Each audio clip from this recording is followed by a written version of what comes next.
UMAHI urges Southeast to support TINUBU'S re-election for future Igbo presidency. Hello viewers and welcome to InfoGist TV. The Minister of Works, Dave UMAHI, has said that 2027 Igbo presidency is not achievable, adding that the Southeast zone will resist any darkening counsel without knowledge to deceive the people into believing that Igbo presidency is achievable in 2027.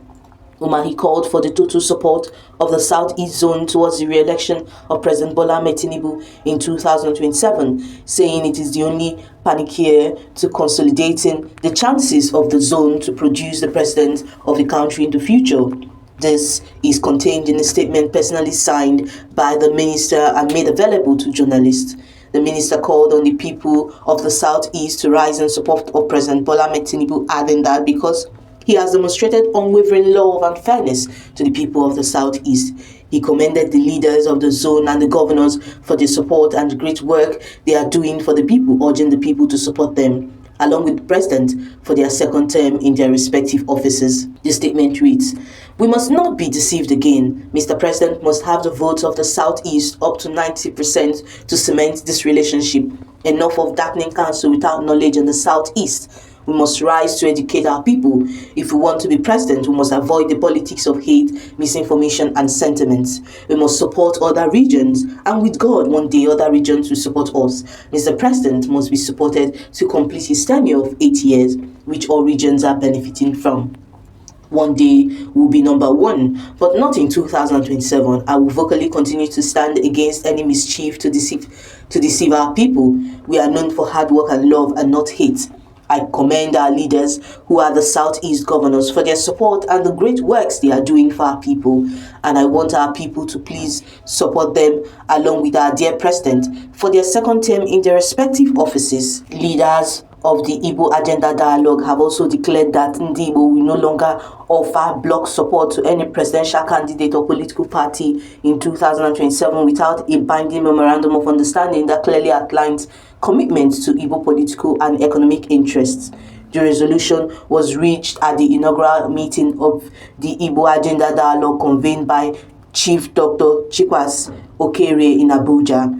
Also in attendance were Professor Vitalis Ajumbe, former Imo State Commissioner for Information and Tourism, Mr. Ikechukwu Eze, spokesperson to former President Goodluck Ebele Jonathan, alongside carefully selected leaders of political parties, professional associations, town unions, and other stakeholders. Speaking at the meeting, Okorie said the era of taking Igbo votes for granted was over, stressing that any candidate seeking Igbo support must negotiate openly and sign a binding pact. To avoid taking Igbo votes for granted, we shall insist on an acceptable memorandum of understanding for whoever we should support for presidential elections in Nigeria and make sure the details are published on verified platform, he said. The leaders further resolved to convene a comprehensive Igbo political summit in Enugu on a date to be agreed, where an Igbo charter, a long-term political agenda, will be adopted. The charter will be drafted by a select committee of respected Igbo leaders, technocrats, and intellectuals. Okere explained that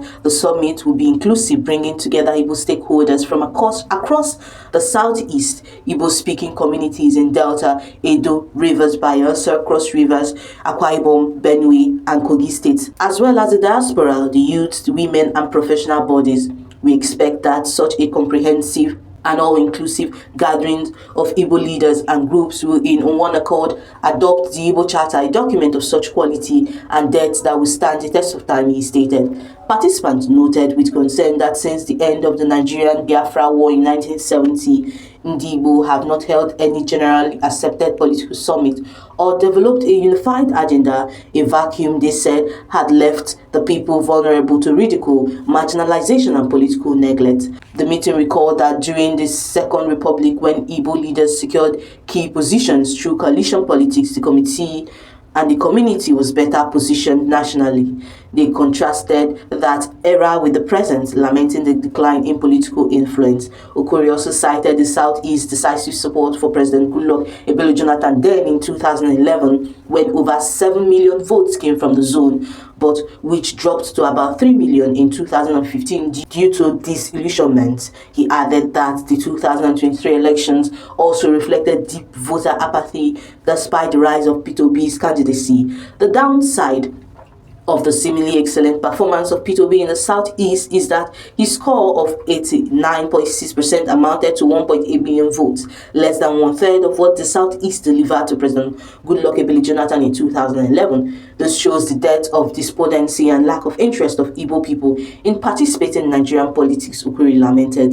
The meetings therefore resolved to launch a deliberate campaign of political reawakening through voter education, stressing that the permanent voters card is the strongest instrument of empowerment for NDIGBOs. We will take steps to educate and persuade our young men and women to know that the permanent voters card is by far more potent than any AK-47 rifle in securing our freedom, liberty, self-determination, and relevance in Nigeria without firing a shot and without shedding blood, Okori declared.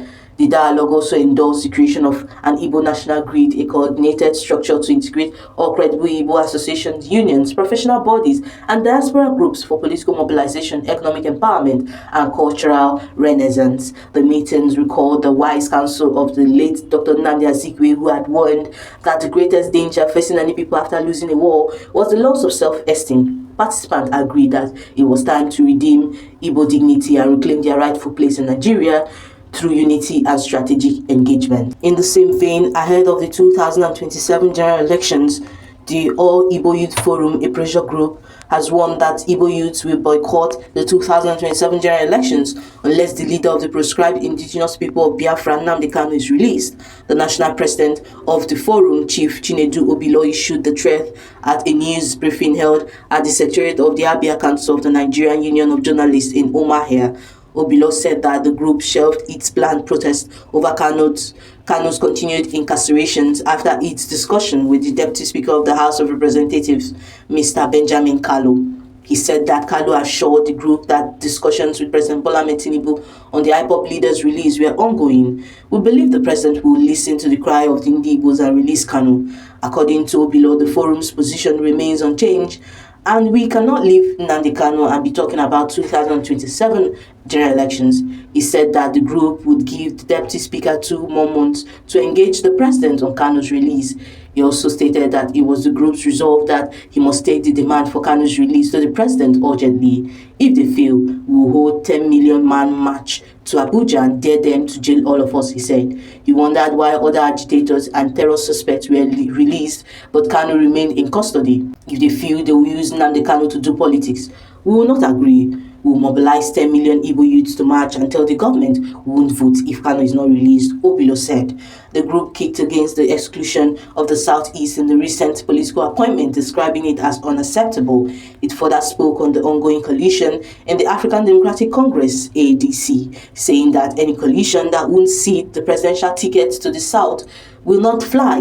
It also said that the South supported the North for 8 years under late President Muhammadu Buhari, adding that the time is not ripe for equity.